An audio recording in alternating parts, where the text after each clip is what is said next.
Well, how do you do, buckaroos, and how the heck are you? So I just picked up, whoa, don't do that, Tom, hold on, let me get organized here. I thought I was. It's hard to tell where that camera is going to go until you actually hit the thing, but anyways.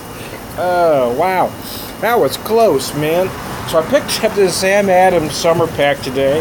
Well, I just wanted some light, easy drinking beers, and also I was pretty well broke. So I wanted something reasonably priced. It was $15.47 for the 12 pack. Makes it less than $8.06. That's pretty reasonable by craft prices these days. It comes with the Boston Lager, the Summer Ale, Hefeweizen, and Berliner Weiss, Tropic of Yuzu, a wheat ale with yuzu, and Golden Hour, a Helles Lager, which is where I've decided to start. That Helles sounded good. Using my handy dandy Rodeburger glass. 5%, 20 IBUs on the Golden Hour. I'm going to take a drink so it doesn't warm up much more, and then I'll tell you a little bit more about it. The aromas are very nice, I got to tell you. The hops are Saaz, Tettnang or noble hops, so you're going to get a little bit of spiciness from that Saaz.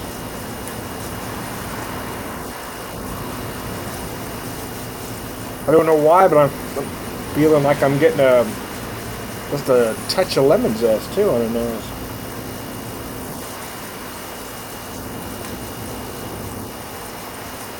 Oh yeah, that's a nice solid Helles. It's a style that gets overlooked these days because it seems like everything has to knock your palate out of joint some way or another for a beer geek to take serious. A lot of folks have just lost sight of a good beer within its style. I got in a discussion with a young man the other day about beer, and we're coming from it from different angles, I guess. Younger folks look at it a little bit different, some of us older folks, I suppose. And I'm not going to say he was necessarily wrong, but I don't think he was getting a big picture. A lot of folks today, a lot of younger beer reviewers especially, don't review beer within its style. You know, a lot of them, they just lump as if they were all beer. The problem with that, and his argument was a good one, basically saying, well, not everybody could know enough about each style to review within the style. And I disagree with that a little bit because, yes, no, it is virtually impossible, unless you're just a serious bookworm, to learn every nuance about every style. But it doesn't mean you can't, you know the style of beer you've got, and just gradually learn over the years yourself, which is, and I hate to keep saying it, and I was getting a little angry and frustrated with him, so I played the age card. Hell, I've been drinking beer longer than you've been alive. And that, of course, that frustrates younger folks, because I know I hated to hear it when I was a young man. So the next time I talk to him, I will apologize to him for that, because I was a little out of line. And I was dismissive. When you're dismissive in an argument, you've kind of lost sight. And I was kind of being a little dismissive, and I was wrong on that end. But yes, the problem is you've got folks reviewing beers like Helles not within the style. They're saying, oh, it doesn't have enough flavor, I don't like it, it's a bad beer.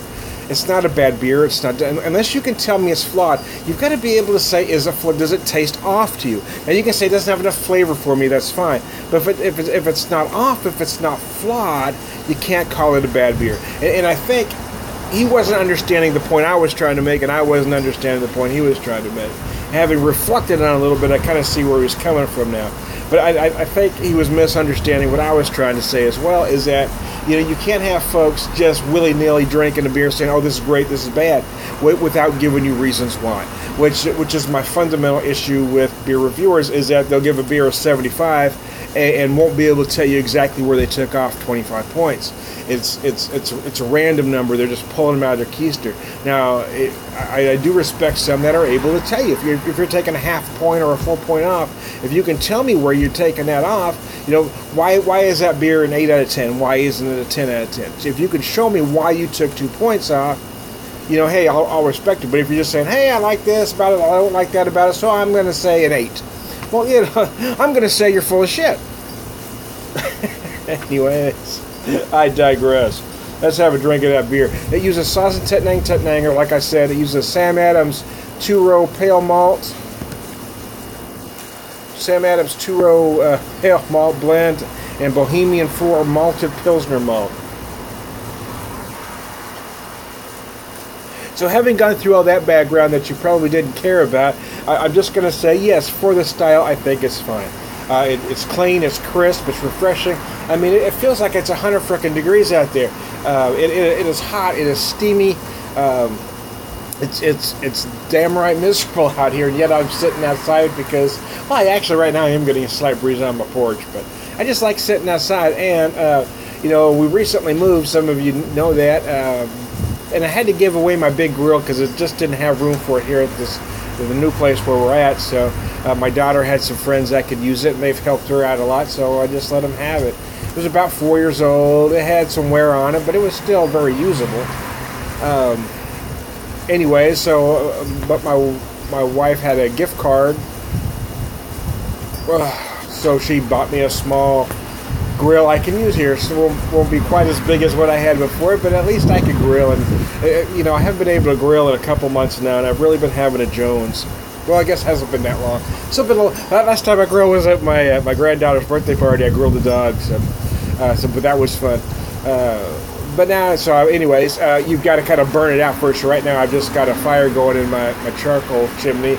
I'm using Royal Oak. I prefer the lump charcoal to briquette. So I've got that going, and then I'm going to let that burn out. And I picked up some chicken wingettes, just, little wingette pieces. So I'm going to get that on the grill here in a little bit. Thought I'd just tell you what I was doing. Let me get back to the beer here. Let me pour what's left of this beer into my glass. I do like this glass. I think it's perfect for these styles. It's great with a Pilsner. It's probably technically a Pilsner glass, but it's great for any of these lighter brews. I like the shape, kind of almost a champagne flute kind of thing going on. The beer pours with a nice head, as you can see, a nice dense white head. Again, that's what I was getting on the nose earlier. I'm feeling some of that Pilsner malt on the nose. You certainly feel the sauce, the pepperiness, is that a word? Of the sauce hops. And I don't know why, again, maybe my nose may be off. I may be getting an aroma from somewhere else, but I'm feeling like just a hint of lemon zest for some reason. Either way, it's just a nice, relaxing, refreshing beer. And I think that's what a lot of beer reviewers miss, is that they're looking for something that has crazy flavor. So unless it does that, it's an average beer. It's me. Well, you can't call a beer, or you shouldn't call. I guess you can do anything you damn well please. People have gotten on me for saying things like that.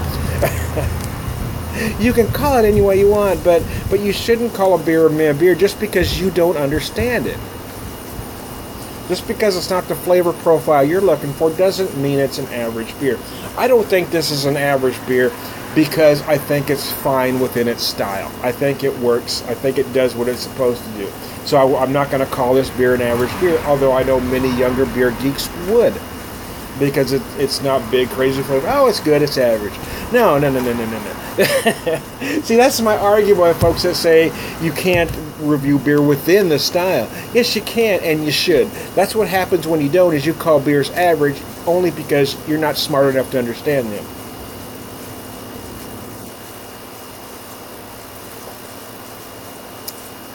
Biscuits and gravy. It is good, actually, to be honest with you. The more I drink it, the more I like it. I've been drinking some macros lately, kind of revisiting a few. And see, that the problem with them for me is what this one does right is that finish. You get that lazy, hazy finish on the macros from that nasty corn I like to use. And here I've got just this clean finishing beer. It works out to less than $8 a six-pack. So in the grand scheme of things, it's not much more than first-tier macros. Now, quite frankly, I'd rather buy this and drink a little bit less.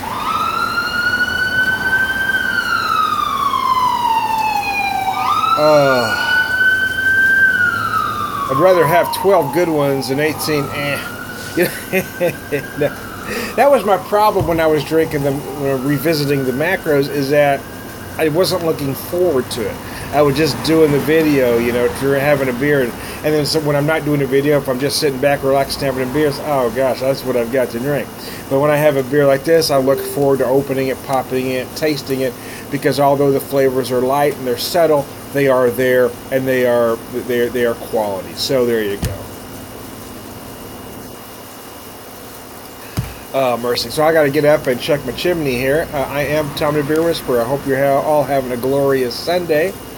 And I'll talk back at you in a little bit.